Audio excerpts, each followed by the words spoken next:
Glória a Deus. Pai eterno e santo, fala conosco através da Tua mensagem, da Tua palavra, Senhor. Pelo Teu Espírito Santo, te peço em nome do Senhor Jesus. Povo de Deus, a paz do Senhor. O valor do trabalho. As Escrituras descrevem Deus como um trabalhador. Como um trabalhador manual. Ele fez o universo como obra de seus dedos. Você vai achar isso em Salmo capítulo 8, versículo 3. Ele trabalhou com a sua matéria-prima, assim como um oleiro trabalha com a argila. Está em Isaías, capítulo 45, e versículo de número 9. O Todo-Poderoso teve até o seu dia de descanso, que está em Gênesis, capítulo 2, número 2 e 3. E teve a satisfação de ver o trabalho feito no final dos 7 dias. Gênesis 1 e 31. Onde diz que Deus descansou de suas obras. E essa descrição que a palavra de Deus dá de um Deus trabalhador chega ao seu auge, ao seu clímax, com a encarnação de Jesus. Porque Jesus disse: meu Pai trabalha até agora, e eu também trabalho. O trabalho que foi dado para Jesus fazer. João 4, versículo de número 34. É claro, a tarefa única da redenção. E no sentido usual da palavra, ele também era um trabalhador. Seus amigos, seus contemporâneos, seus vizinhos o conheciam como um carpinteiro. Está em Marcos capítulo 6 e versículos 3. Amado, nos tempos do Novo Testamento, a carpintaria era um trabalho pesado. Não era como hoje, que tem todas as ferramentas. Então,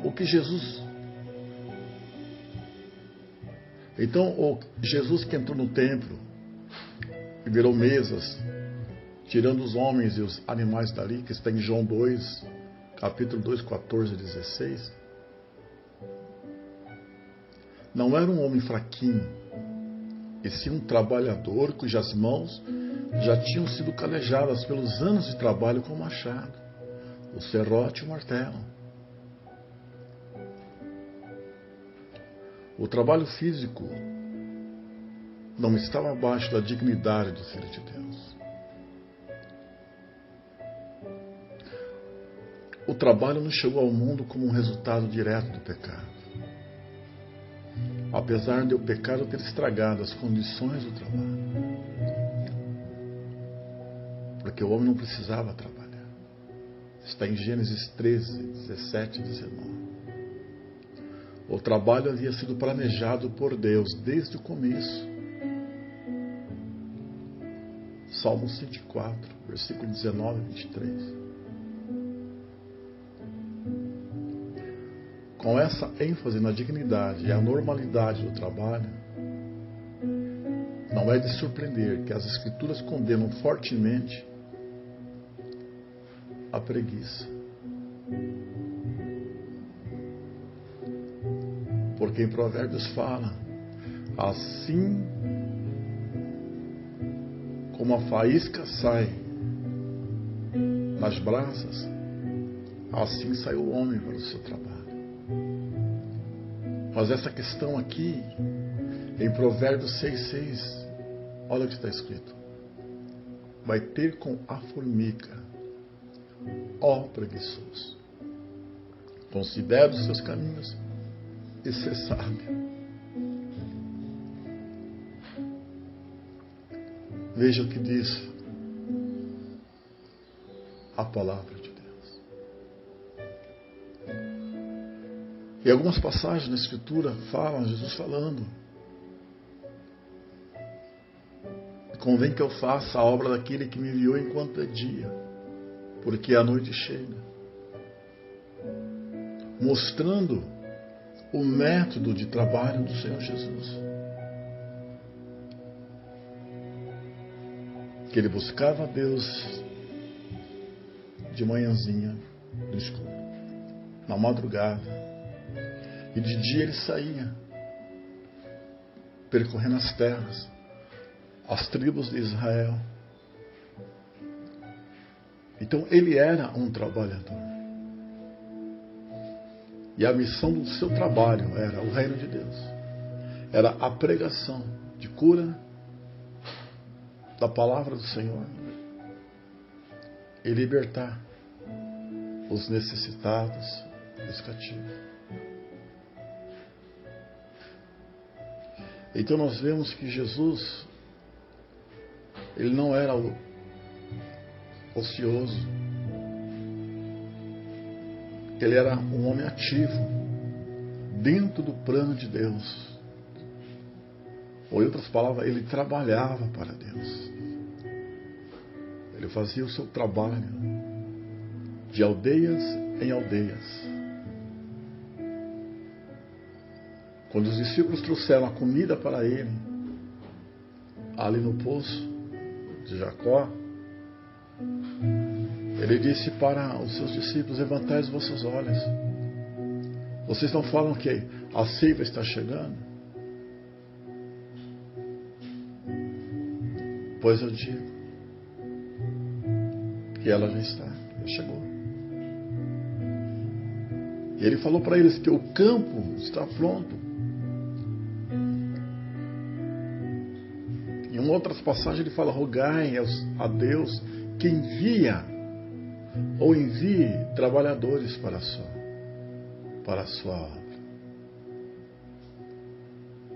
Aleluia.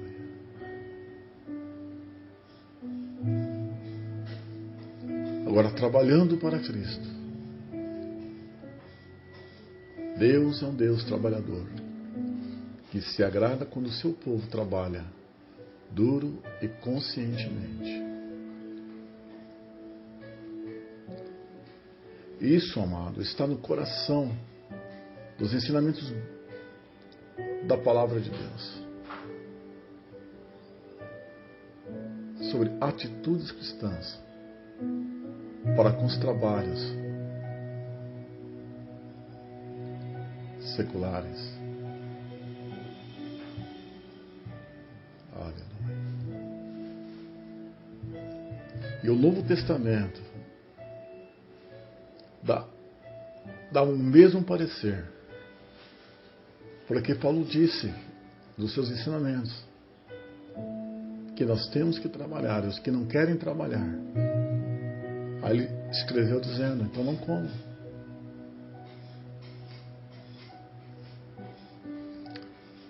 Veja a importância que Deus dá para o trabalho, porque ele disse para Adão: do suor do teu rosto comerás o teu pão. Significando que Adão tinha que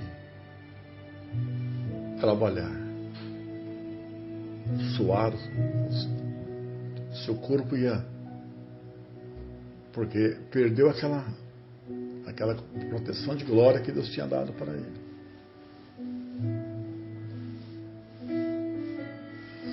Porque o mundo,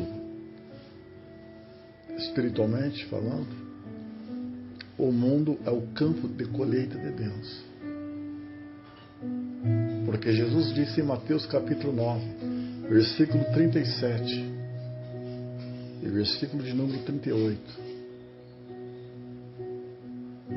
esperando que os ceifeiros cristãos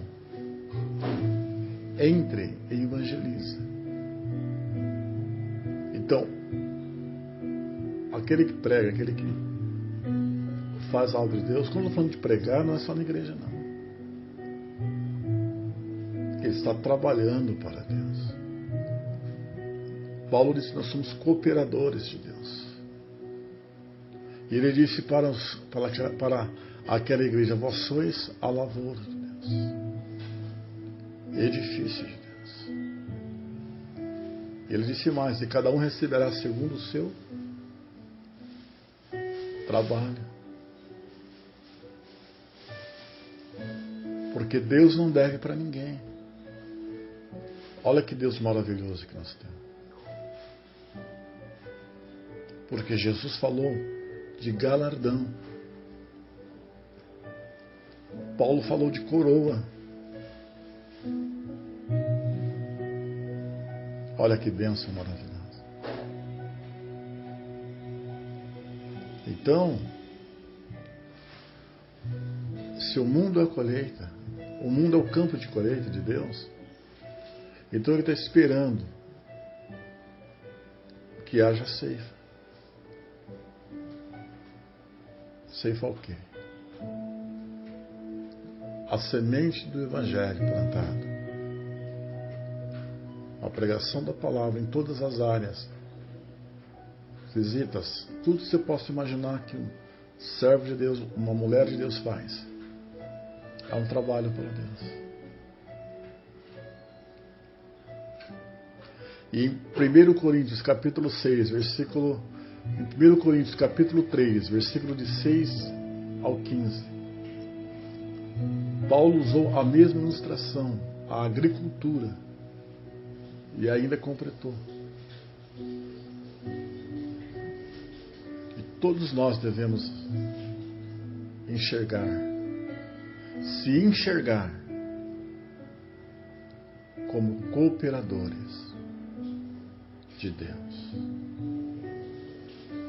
Está em 1 Coríntios 3 e versículo 9. Amados, que o Senhor nos dê essa graça de trabalharmos para Deus. Que o nosso trabalho não é vão no Senhor. Que Deus continue os abençoando. Fique na Shalom. Shalom. Adonai.